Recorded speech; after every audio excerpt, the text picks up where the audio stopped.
Hello everyone, नमस्कार। आप सब लोगों को स्वागत है आप लोगों का आज के इस सेशन में। और जैसे कि आप लोगों की डिमांड थी कि सर एनालिसिस के ऊपर एक वीडियो बनाइए कि इस सब्जेक्ट को हम लोग कैसे स्टडी करें, कैसे इसके अंदर क्या क्या पढ़े। तो आज के इस वीडियो में इसी टॉपिक के ऊपर हम लोग बात करने वाले हैं कि एनालिसिस को किस प्रकार से पढ़े, एग्जाम पॉइंट ऑफ व्यू से क्या क्या पढ़े और कितना पढ़े। ठीक है बेटा, तो आज के इस वीडियो में कंप्लीट इन्हीं चीजों के बारे में बात करेंगे। हे एवरीवन, मेरा नाम है पुनीत राजपूत और आप लोग प्यार से मुझे पुनीत सर बुलाते हैं। स्वागत है आप लोगों का आपके प्यारे से चैनल बीएसपी फार्मेसी में। तो देखिए बेटा, एनालिसिस जिसमें टोटल 5 यूनिट है। First unit basic introduction about analysis, method and preparation and standardization, है ना, हमारा एरर, ये सारी चीजें हमारी फर्स्ट यूनिट के अंदर दी है। सेकंड यूनिट के अंदर हमारा acid base titration, non aqueous titration दिया है। थर्ड यूनिट के अंदर हमारा precipitation titration, complexometric titration, gravimetry, diazotization titration, ये सारी टर्म्स दी हुई है। Fourth unit redox titration and fifth unit के अंदर कंडक्टोमेट्री, पोटेंशियोमेट्री एंड पोलैरोग्राफी। अब सर ये तो हमें सारी चीजें पता है, बट सर हम पढ़े कैसे वो बताइए। देखिए बेटा, सबसे पहली बात जो एनालिसिस में आप लोगों को गांठ बांध ले रही है वो क्या है बेटा। देखिए, ये सब्जेक्ट है पूरा का पूरा प्रैक्टिकल बेस्ड। इस सब्जेक्ट में आप चाहे कोई भी टॉपिक अगर जो उठा करके देखोगे तो वो घुमा फिरा करके आपको प्रैक्टिकल पर ही लेकर के जाएगा। जैसे फॉर एग्जांपल, ये वाला कान मेरा क्या है, प्रैक्टिकल है, और ये वाला कान क्या है बेटा, थ्योरी है। अब आप लैब में जाकर के आपका माइंडसेट क्या रहता है कि आपको प्रैक्टिकल करने जाना, आपने डायरेक्टली कान को पकड़ लिया।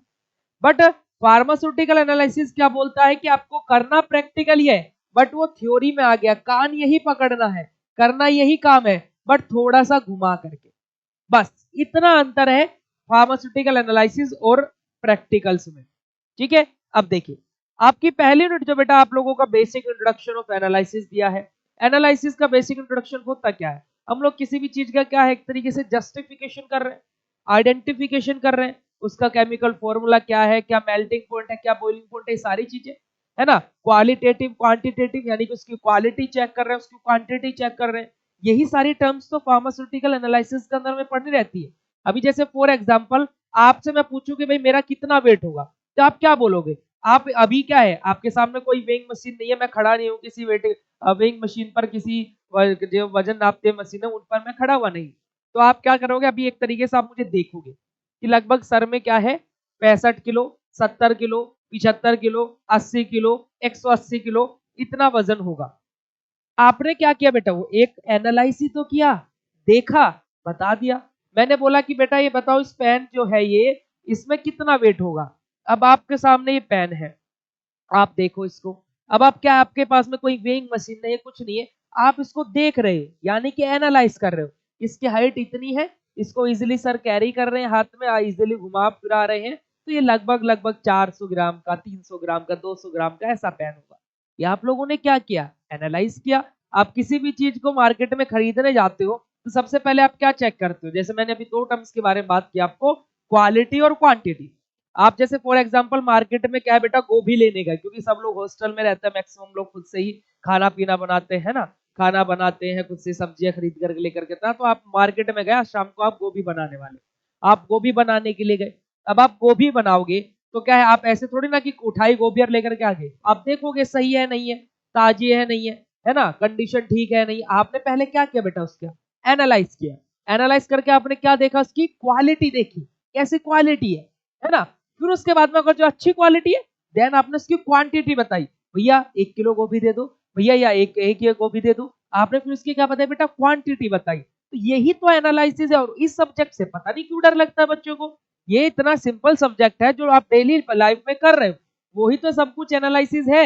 बताओ, क्वालिटेटिव और क्वांटिटेटिव अगर से सभी को क्लियर होगा तो कमेंट सेक्शन में कमेंट करके बताना। इस तरीके से एनालिसिस को पढ़ोगे तो क्यों नहीं इजी लगेगा, ये आप लोगों के माइंड में बैठ गया कि यार डिफिकल्ट है, डिफिकल्ट है। तो देखो बेटा, इजी सब्जेक्ट है, पर हाँ ये भी मैं बोलना चाहूंगा यहाँ पर, एक और पॉइंट लगा करके एक और बात बोलना चाहूंगा कि सबसे ज्यादा जो प्रोबेबिलिटी रहती है बैक आने की, वो इसी सब्जेक्ट में रहती है फर्स्ट सेमेस्टर, सबसे ज्यादा एनालिसिस।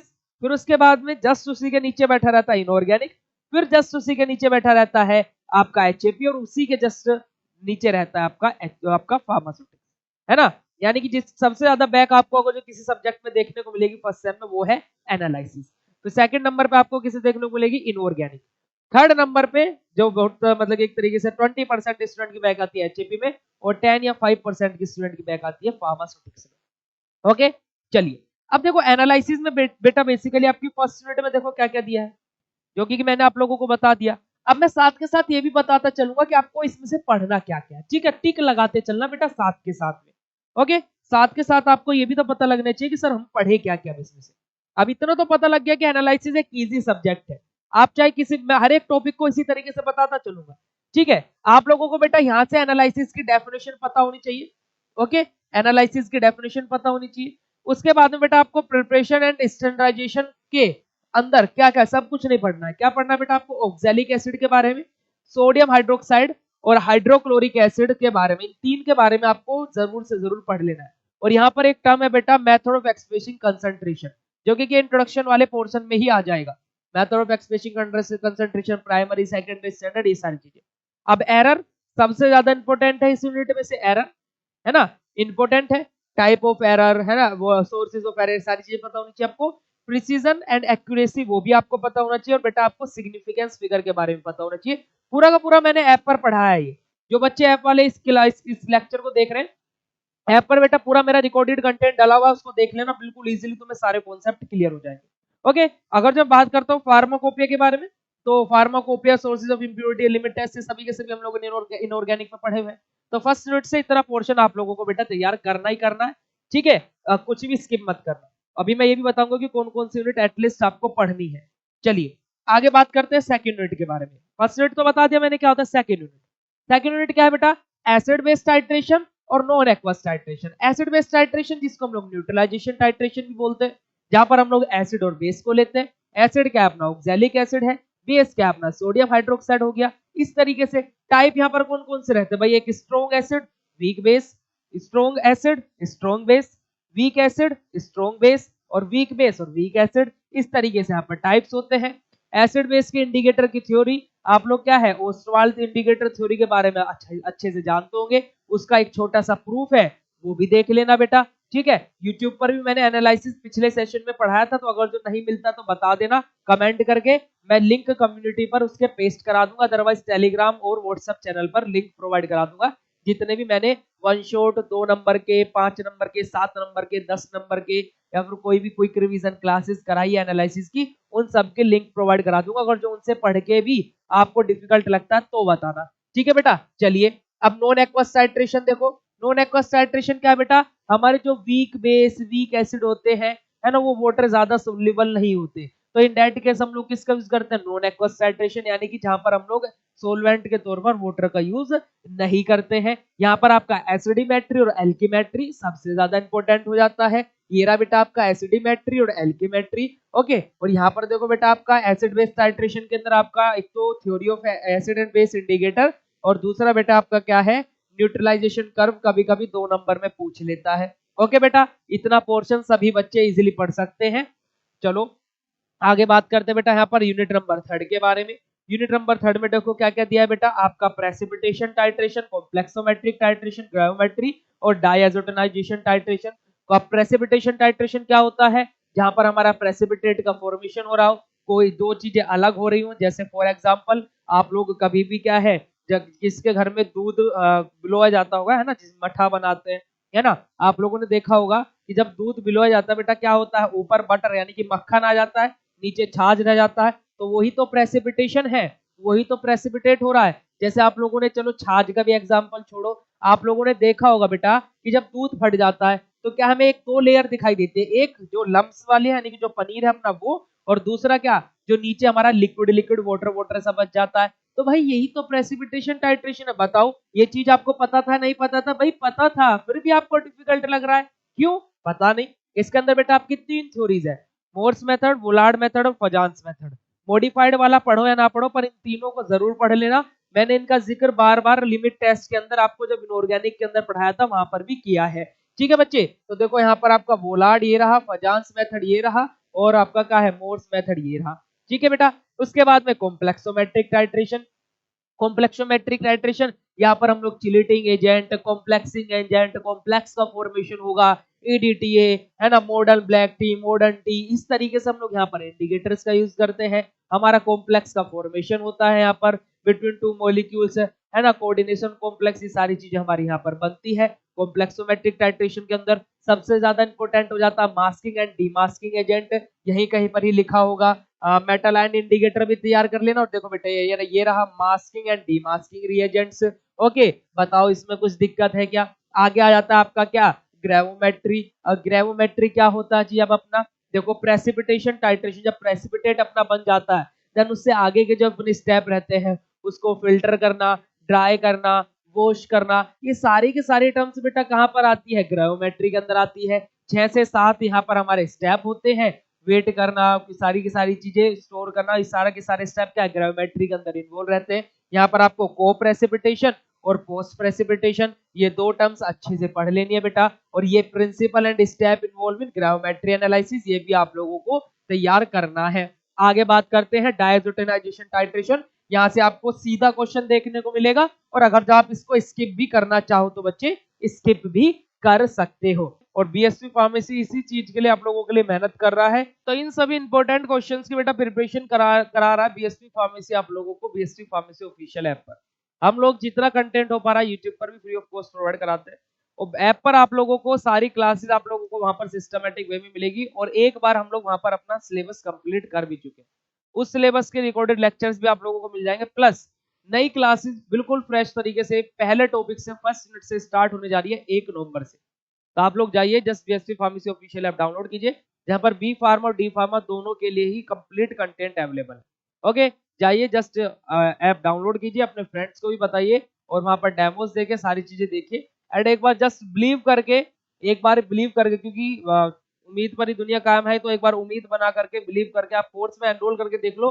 कुछ भी आपको बेटा मैं वो ये आपके सामने यूट्यूब पर मैं आपको, आप लोग इतना प्यार दिखा रहे हो, 101% मैं ये बोल सकता हूँ कि आप लोगों को कोई भी प्रॉब्लम वहां पर नहीं होने वाली है, क्योंकि वहां पर आप लोग डायरेक्टली कॉन्टेक्ट में रहते हो मेरे। किसी को कोई भी इश्यू रहता then I will be share my number to you, तो आप लोग वहां पर बात करते हो सारी चीजें, अपनी प्रॉब्लम, हम लोग लाइव क्लासेस को बिल्कुल इंटरेक्ट तरीके से देखते हैं, मजे में पढ़ते हैं सारी चीजें। ठीक है, तो जाओ अभी जस्ट ऐप डाउनलोड करो, वापस आ जाते हैं अपने टॉपिक पर। तो आप लोगों को इन सारी चीजों को इसी तरीके से कवर अप करना है। और आगे बढ़ते हैं हम लोग अपनी वीडियो में, जिसके बारे में हम लोग बात कर रहे थे अपनी 4th यूनिट में। देखो क्या क्या पढ़ना है बेटा हम लोगों को, चलिए आगे बात करते हैं रिडॉक्स टाइट्रेशन। अब रिडॉक्स टाइट्रेशन क्या होता है? हमारे जहां पर रिडॉक्स रिएक्शन हमें देखने को मिलती है। अब रिडॉक्स रिएक्शन क्या होती है? ऐसी रिएक्शन जहां पर ऑक्सीडेशन और रिडक्शन दोनों साथ में हो रहा हो, और इसी प्रकार के टाइट्रेशन को हम लोग रिडॉक्स टाइट्रेशन बोलते हैं। ऑक्सीडेशन मतलब क्या? एडिशन ऑफ ऑक्सीजन या फिर रिमूवल ऑफ हाइड्रोजन। रिडक्शन मतलब क्या? एडिशन ऑफ हाइड्रोजन या फिर removal of oxidation, sorry oxygen, है ना। यही तो अपना रिडॉक्स टाइट्रेशन का पूरा कॉन्सेप्ट है। यहाँ पर आप लोग ब्रोमेटोमेट्री, आईडीमेट्री, आइडोमेट्री, इन टर्म्स के बारे में देखते हो बेटा। इनके एग्जांपल के अंदर देखो आप क्या है, आईडीमेट्री, आइडोमेट्री, ब्रोमेटोमेट्री, है ना, आपकी किर्सीमेट्री, इन 4 टर्म्स को आप लोगों को प्रिपेयर कर लेना है। आगे बात करते हैं अपनी 5th यूनिट। 5th यूनिट जो कि हमारी क्या बेटा, basically electrochemical method of analysis. अब इलेक्ट्रोकेमिकल मेथड ऑफ एनालिसिस में हमारा कंडक्टोमेट्री, पोटेंशियोमेट्री, पोलैरिग्राफी, इन तीनों में से क्वेश्चन आपको लॉन्ग क्वेश्चन में देखने को मिलता ही मिलता है बेटा, है ना। ये इस यूनिट की प्रथा है। अब यहाँ पर आपको इस यूनिट में से बता देते देखो क्या क्या आपको पढ़ना है। जैसे आपको देखो बेटा कंडक्टोमेट्री है, कंडक्टोमेट्री के अंदर आपको क्या है, कंडक्टिविटी सेल के बारे में पता होना चाहिए, और कंडक्टिवमेट्रिक टाइट्रेशन एप्लीकेशंस, इनको तो अगर स्किप भी करो पर कंडक्टिविटी सेल जरूर पढ़ लेना। पोटेंशियोमेट्री की बात की जाए तो बेटा आपको इलेक्ट्रोकेमिकल सेल के बारे में, है ना, इलेक्ट्रोकेमिकल सेल, उसकी कंसेंट, उसकी क्या है, कंस्ट्रक्शन, वर्किंग, ये सारी चीजें आपको पता होनी चाहिए। और यहीं पर ही आपका क्या है, मेथड ऑफ द टाइट्रेशन, नहीं, हाँ ये रहा, इंडिकेटर इलेक्ट्रोड्स के बारे में आपको पता होना चाहिए। उसके बाद में हमारा पोलैरोग्राफी आ जाएगा। पोलैरोग्राफी में बेटा आपको एल्कोविक इक्वेशन के बारे में पता होना चाहिए, है ना। और दूसरा आपका क्या है, ड्रॉपिंग मरकरी इलेक्ट्रोड, और आपका रोटेटिंग प्लेटिनम इलेक्ट्रोड एप्लीकेशंस, ये आपको पूरा पता होना चाहिए। अब देखो आपका, देखो जो मैट्री वाले हैं बेटा, देखो कंडक्टोमेट्री और पोटेंशियोमेट्री, इन दोनों में से एक आता है। और पोलैरोग्राफी, ये तो पूरा का पूरा आपका वेरी इंपॉर्टेंट हो ही जाता है। मैंने ये भी आपको यहीं पर ही बेटा रिवील कर दिया कि कैसे कैसे क्या क्या टर्म्स आप लोगों के लिए होती है। बताओ किसी को कोई दिक्कत हो तो। ठीक है बेटा। अब इनमें से भी सर हम कौन सी यूनिट पढ़े वो भी बता दो, है ना। वो भी बच्चे सोच रहे होंगे सर इनमें से कौन कौन सी यूनिट को हमें बेसिकली पढ़ना चाहिए। देखो पहली यूनिट पूरी तैयार कर लेना जो जो क्वेश्चंस बताए हैं, ठीक है। फर्स्ट यूनिट पूरी तैयार कर लेना बेटा, जो जो क्वेश्चन बताए हैं पहली यूनिट आपको पूरी की पूरी प्रिपेयर होनी चाहिए। मैं यहाँ पर लिखता चलता हूँ। सेकंड यूनिट में बेटा आपको पढ़ना क्या क्या है, बस दो चीज पढ़ना, एसिड बेस की थ्योरी इंडिकेटर वाली और एसिडिमेट्री और एल्केमेट्री, ठीक है। दूसरी यूनिट में से बस आपको दो टॉपिक बोले बेटा, दो टॉपिक बताए दूसरी यूनिट में से। तीसरी यूनिट आपको पूरी पढ़नी पड़ेगी और बेटा आपको फिफ्थ यूनिट पूरी पढ़नी पड़ेगी। यार देखो पूरे सिलेबस में से इतना तो कर ही सकते हो ना, पूरी यूनिट का मतलब मैंने यहाँ पर जो इंपोर्टेंट बताया ना बस वही वही पढ़ना है बेटा, पूरी यूनिट का मतलब वो है, ठीक है। अब बताओ इससे शॉर्ट क्या करोगे बेटा।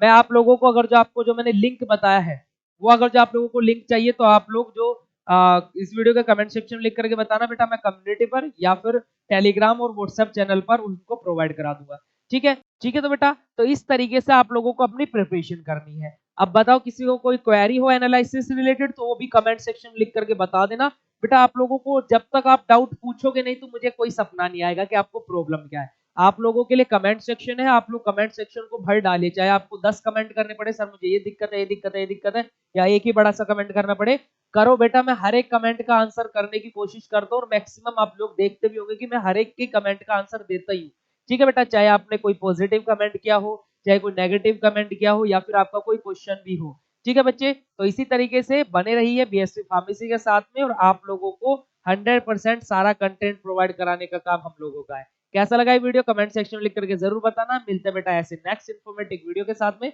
तब तक के लिए बाय, जय हिंद।